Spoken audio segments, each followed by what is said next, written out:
is Module 12, Introduction to Functions. We're going to go through most of the information in Module 12, and then I encourage you to take the skills check. Make sure you take notes and utilize those. Okay, the first one, if you have f of x equals y, then the letter x is going to be what's the independent variable. That's what we call it. And then, because you can plug in anything that you want.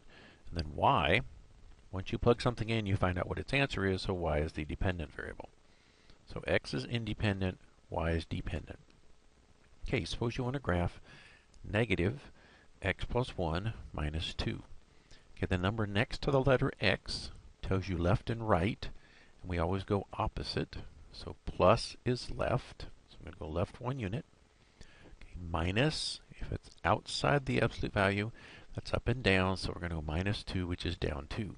So I'm going to go left 1, down 2, and then after I do that, all that's up on my absolute value, which is a v, and a negative in front, flips it over as a reflection, so it's pointing down. So we start with left 1, down 2, so I went left 1, down 2. I would normally draw a v, but now since it's negative, it's going to go down, so my v goes down. Okay, the domain. The domain is the x numbers. I'm going all my x on the right, all my x on the left. That's from negative infinity to positive infinity. The range starts at the negative 2 and goes down. So it's negative infinity to negative 2, and it includes negative 2. Okay, suppose you have absolute value of x plus 3. If there's a number in the parentheses, that's what I plug in for x. 5 plus 3 makes positive 8. Negative 3 plus 3 makes 0. I'm going to plug in 0. 0 plus 3 is 3. Okay, suppose we want to sketch. Okay, we can do our transformations again, or we can just graph it. Since it's a plus 2, I'm going to start the number 2 on the y-axis. And then I'm going to go up 1 unit and over 3 units, because in front of x is my slope. So I go up 1 and count right 3. 1, 2, 3. That's another dot. Connect the dots, and that's my line.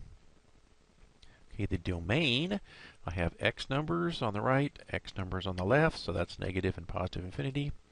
The range, I have y numbers above my starting point and below my starting point, which is the same thing, plus and minus infinity. Okay, is this one-to-one? Okay, a one-to-one function is if you draw a horizontal line. It touches once, once, once. So yes, it's one-to-one based on the horizontal line, which only touches one time each time you draw a line. Okay, give the domain. To find the domain, you take whatever's in the bottom, and it cannot equal 0. So 2x plus 5 cannot equal 0.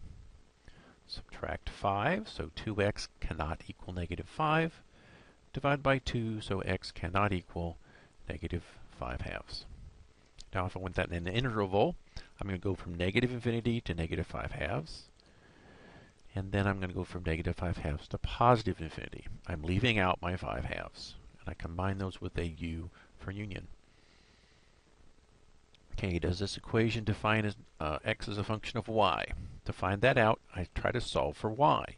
If I can solve for y, it's an equation. It's a function. So subtract x, you get y equals negative x plus 8. So yes, I did solve it for y. So it is a function of y. Now, is this a function? To check out functions, we draw a vertical line through it. I do a couple of them, hit twice, hit twice, hit twice. If a vertical line hits more than one time, it is not a function. Okay, that's a function test. It's a vertical line, just draw the line. Okay, number 9. A town has grown 3.1% starting in 1985. If there were 3,200 people, find a function that defines the population. Well, the population is going to be linear. So it's going to be, this is my slope. So it's population, we call it p of x. Since x is my letter, 3.1x plus, I'm starting at 3,200. Okay, we're going to go back into absolute values and graph just like we did before. Next to x is left and right. Minus means right, so I'm going to go right 2. plus outside is up and down. So I'm going to go up 3. So right 2, up 3. So I'm going to go right 2, up 3 and put my dot. And absolute value is the letter V. So I'm going to draw a V. The other one was negative, so it went down. Positive goes up. Okay, 11, evaluate this function. Okay, f of 3, plug in 3 times 3 is 9, minus 6 is 3. Plug in x plus 1, 3 times x plus 1, minus 6 is 3x plus 3 minus 6, which is 3x minus 3. And then plug in negative x, so it's 3 with a negative x minus 6, which is negative 3x minus 6. Okay, to find the domain of that set, the domain is all the x numbers, negative 1, positive 1, and 2. I simply put them in order from least to greatest. The range is the y numbers 2 and 3 and 5. And that's those. Okay, the next one, if you look at the graph, and the graph wasn't on your paper, so if you look at this graph, to find the domain, we'll look at the x numbers. From this point it goes right and it goes left. That's everything. On this side is negative infinity, keeps going. To this side is positive infinity. The range, it starts at 2 and goes up, so it's from 2 to infinity. Sorry, correct that one. Okay, so it's from 2 up, so it's 2 to infinity. Got that corrected. So it starts at 2, includes 2, and goes up to infinity. The x-intercept, there aren't any, never touches the x-axis. The y-intercept, it touches right here at 1, 2, 3, 4, 0, 4. Negative 1, when I plug in negative 1, that's like looking on the x-axis at negative 1, going up, should be up here at 6. F of 3, on the x-axis, the number 3, look up, and it should also be 6. Those you just have to kind of look at. Okay, 14, find each for this function. The x-intercepts are when you set it equal to 0. So you get x minus 2, absolute value plus 3 is equal to 0. So you subtract 3 from both sides. So then you take absolute value is equal to a negative number. That never happens. Okay, the y-intercept is when you plug in 0 for x. 0 minus 2 plus 3, which is 2 plus 3, which makes 5. Or I plugged in 0 for x, got 5 for y. So the x-intercept, you set it equal to 0, and that never happened because absolute values are always positive. The y-intercept, you plug in 0. Okay, 15, a company has a fixed cost, and then it costs $350 to make every toy.